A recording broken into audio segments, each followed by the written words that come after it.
Pemerintah Kota Surabaya menepis anggapan bahwa Surabaya bisa menjadi seperti Wuhan melihat tingginya jumlah kasus positif COVID-19 di Surabaya yang mencapai 2.200 lebih.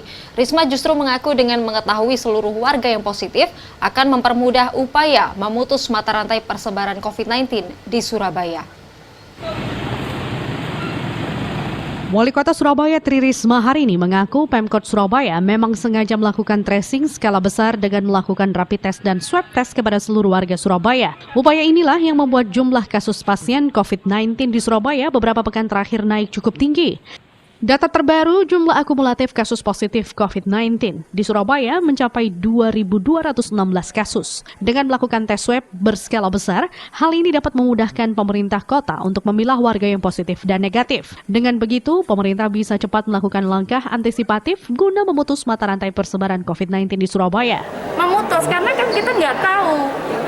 Di antara itu buktinya yang di asrama haji itu bisa sepak bola, bisa main badminton, kita kasih badminton main, dia main sepak bola, artinya tidak ada yang tahu siapa yang kena, siapa yang positif, kenapa kemudian ada social distancing itu, karena nggak ada yang tahu. Nah, dengan cara kita pemeriksaan, kita akan tahu siapakah dia.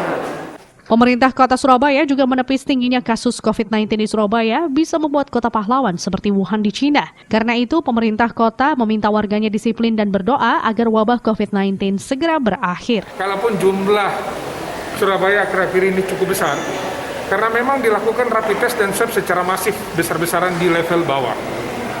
Nah, tentunya pasti itu mempengaruhi hasil. Nah, jadi ya kita berusaha untuk seperti yang di Wuhan itu tidak terjadi di Surabaya. Kita berdoa. Siapa sih yang mau menginginkan itu? Selain melakukan tes massal, terbaru Pemkot Surabaya kedatangan bantuan mobil PCR dari BNPB dan BIN untuk melakukan tes swab dan rapid test pada kantong-kantong persebaran kasus COVID yang cukup banyak di Surabaya. Mobil PCR ini diharapkan bisa menekan persebaran COVID-19 di Surabaya sebelum kebijakan new normal diberlakukan. Wahyu Pratama, Surabaya.